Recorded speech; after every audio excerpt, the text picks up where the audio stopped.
Good morning সবাইকে। কেমন আছেন আপনারা সবাই? আশা করি ভালোই আছেন। আমিও খুব ভালো আছি। চলে এসেছি অনেক দিন পর আবার একটা ডেইলি ব্লগ নিয়ে। তো দেখতে থাকুন, পাশে থাকুন। আমি গৃহিণী চ্যানেল। তো বন্ধুরা, আজকের ওয়েদারটা এই যে দেখুন এরকম। আর এখন বাজে সকাল 8:30। সকাল 8:30 থেকেই আমার আজকের ব্লগটা আমি শুরু করছি। অনেক দিন পর বন্ধুরা ডেইলি ব্লগ দিতে চলেছি। হাজব্যান্ড খেয়ে চলেও গিয়েছে আর আমি রান্নাবান্নাও স্টার্ট করে দিয়েছি। এই যে দেখুন এখানে করছি চাল কুমড়ো দিয়ে আর চাল কুমড়ো আর মাছের আর কি একটা পাতলা তরকারি করছি হাজব্যান্ডের জন্য। আপনারা তো জানেনই ওর যেরকম মানে খায় আর কি সেরকমই। আর এখানে করেছি পটল ভাজা। হাজব্যান্ড খেয়ে গিয়েছে আর এখানে কোয়াশ ভাজাও খেয়ে গিয়েছে, তো একটু থেকেও গিয়েছে। আর পটলটা সবার জন্যই করলাম। দেখি সকালের দিকে পটল ভাজাটা তো খাবো, আর সঙ্গে আরও একটা কিছু করব। তো দেখতে থাকুন কি রান্না করি না করি সবটাই আপনাদের সাথে শেয়ার করব। আর কিছুদিন থেকে না আবার খুব বেশি গরম পড়েছে। রৌদ্র আজকে একটু কম আছে, একটু মেঘলা মেঘলা ওয়েদার, কিন্তু গরমটা ঠিকই আছে। কালকে তো এত বেশি গরম ছিল কি বলবো আপনাদের। তো যাই হোক বন্ধুরা, চলে এসেছি আপনাদের সাথে আবার গপ্প করতে। তো দেখা যাক, রান্নাবান্না করে নিয়েছি আর স্নানটাও করে নিয়েছি। তো এই কিছুদিন ধরে ডেইলি ব্লগ একটুকু দিতে পারছি না, কারণ এই যে বললাম না মেয়ের স্কুল বন্ধ হয়ে গিয়েছে আর অনেক হলিডে হোমওয়ার্ক দিয়েছে। হলিডে হোমওয়ার্ক তো দিয়েছে ঠিকই আছে, কিন্তু তার সাথে সাথে এখন কি করছে, আজ এটা কাল সেটা পরশু এটা, এই প্রোগ্রাম সেই প্রোগ্রাম, এই টাইমের ভিতরে করো, তারপর জিপিএস ক্যামেরা দিয়ে ফটো উঠাও, তারপর আবার পাঠাও, এইসব আর কি।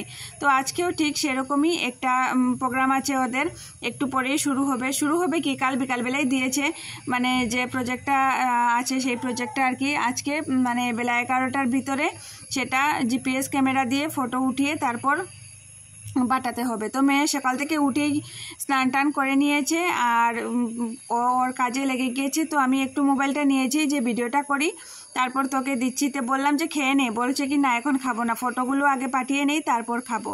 তো আমি বললাম আচ্ছা ঠিক আছে, তাহলে আমিও আমার কাজবাজ একটু শেষ করে নেই, আরও মোবাইলটার দরকার আছে। তো সেই জন্যই আর কি আমি কাপড় চোপড় কেচে স্নানটা করে নিয়েছি আর তারপর চলে এসেছি ঠাকুর ঘরে। কিন্তু ঠাকুর ঘরে এসেছি ঠাকুর পুজো করার জন্য নয়, পুজোটা মেয়ে সকালবেলা দিয়ে দিয়েছে। ও যেহেতু ঘরে আছে তাই বেশিরভাগ দিনই ও পুজোটা দিয়ে দেয়। তো আমি একটু প্রণাম করে নেই, তারপর নিচে যাব। আর খুব খিদেও পেয়েছে, তো পুজো টুজো দিয়ে চলে এসেছি। করেছি মাছের মাথা দিয়ে আলু দিয়ে একটা তরকারি আর পটল ভেজেছিলাম যে সকালে, আর সাথে করেছি ডাল সেদ্ধ। অনেকদিন হয়ে গিয়েছে ডাল সেদ্ধটা আর খাওয়া হয় না, তো সেটা করেছি, এবার খাবো। মেয়েকে বললাম যে তুই যখন কাজ করছিস আমি তোকে খাইয়ে দিই, তো ও বললো না এখন খাবো না, খেলেই নাকি ওর টাইম নষ্ট হয়ে যাবে। ও প্রথমে প্রজেক্টটা করে তারপর পাঠিয়ে দেবে, তারপর বেলা 11টা হোক 12টা হোক তখন খাবে। তো আমি একটু বসে আছি ওর জন্য, দেখি ও যদি খায়, আর যদি খুব বেশি দেরি হয় তাহলে আমি খেয়ে নেব। আর আজকে বাইরের ওয়েদারটা দেখুন কি সুন্দর, একদম নীল নীল নীল, শুধু আকাশটা নীল। আর রৌদ্রমামাও খুব প্রখরভাবে উঠেছেন।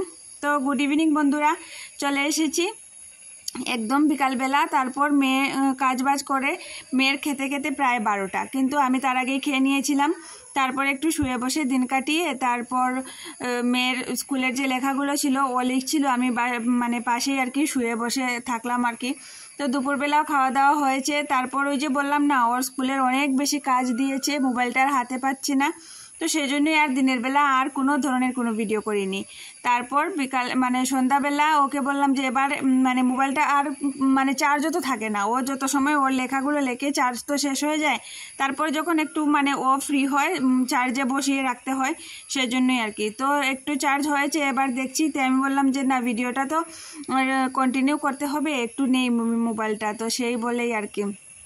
আর খুব বেশি গরম পড়েছে, এবার বাচ্চাদেরও দুধ দেবো আর আমি একটু চা খাবো। মানে অনেক সময় হয়ে গিয়েছে না একটা বিকালবেলা দেখবেন একটু শুয়ে বসে থাকলে একটা ঘুম ঘুম ভাব হয়। তো সেই জন্য আর কি এই কিছুদিন তো রেসিপির ভিডিওগুলো দিলাম, যারা তোমরা দেখোনি তাদেরকে বলবো ভিডিও মানে রেসিপিগুলো অবশ্যই করে ট্রাই করো, আশা করি তোমাদের ভালো লাগবে। সত্যিই কিন্তু ভিডিওগুলো মানে রেসিপিগুলো রান্নাগুলো খুব বেশি ভালো হয়েছিল। আর আরেকটা কথা বলে রাখি তোমাদের, যারা ক্রিকেট প্রেমী আছো, 2020 ওয়ার্ল্ড কাপটা কিন্তু শুরু হয়ে গিয়েছে।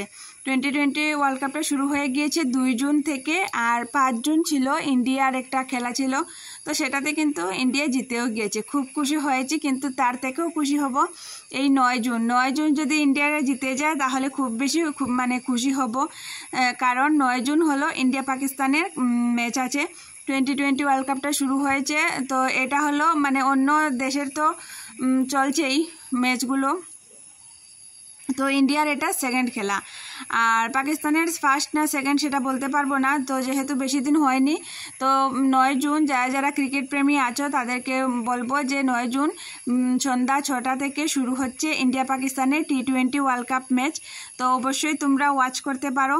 তো আমি তো নিশ্চয়ই করব, কারণ আমি ক্রিকেট ভালোবাসি, আর ছোটোবেলা থেকে না খুব বেশি ক্রিকেট দেখতাম, ভাইদের সাথে অনেক ক্রিকেট খেলেওছি। কিন্তু এখন মানে তেমন IPL ওগুলো আমি দেখি না, কারণ ভালো লাগে না। নিজের দেশের যে টিমটা আছে সেই টিমটাই যখন বেটে যায় তো সেটার আমার অত বেশি ভালো লাগে না। কিন্তু যখন ইন্ডিয়ার অন্য দেশের সাথে খেলা হয় তো তখন আমি অবশ্যই দেখি। আর এই যে দেখো এখানে আমি বসেছি চাটা নিয়ে, খুব বেশি গরম লাগছে। এই ফ্যানটা হাজব্যান্ড মেয়েকে গিফট করলো, আজ এসেছে ফ্লিপকার্ট থেকে। ওর অনেক দিনের একটা দাবি, একটা শখ ছিল, তো ও বলছিল ঠিক আছে দেব। তো সেজন্যই আর কি এটা কিছুদিন আগে অর্ডার করেছিল হাজব্যান্ড ওর মোবাইল থেকে। তো আজ যেহেতু কাজে গিয়েছে তো ফোন করে বললো যে আজকে আসবে, তুমি নিয়ে নিও সেলসম্যান থেকে। তো আমি সেটা নিয়ে নিয়েছি, ডেলিভারি বয় এসে দিয়ে গেল। এটা একটা ফ্যান, এটা মানে চার্জিং ফ্যান, এটা আবার অনেক স্পিড, অনেক বাতাস। কিন্তু এটা আবার এই যে ছোট্ট কৌটোর মতো একটা আছে সেটাতে বসিয়ে স্ট্যান্ড করা যায়, আর আবার হাতে নিয়ে কিন্তু হ্যান্ড ফ্যানের মতো ব্যবহার করা যায়। এটা বেশিরভাগ আমি দেখেছি, এই যে দেখো এখানে চার্জিং পয়েন্ট আছে, এটা আমি বেশিরভাগ দেখেছি ওই যে যারা বড় বড় মেকআপ আর্টিস্ট থাকে না ওদেরকে দেখেছি এগুলা ইউজ করতে। ওরা যেহেতু ব্রাইডাল মেকআপ যখন করে তখন মানে ওটা চালিয়ে ওই মেকআপগুলো মানে শুকাতে আর কি সাহায্য করে। আজ দেখতে পাচ্ছ কী করেছে মেয়ে আমাকে, অনেকক্ষণ হয়েছে চাটা খেয়ে বসেছিলাম, এই যে দেখো কী করেছে।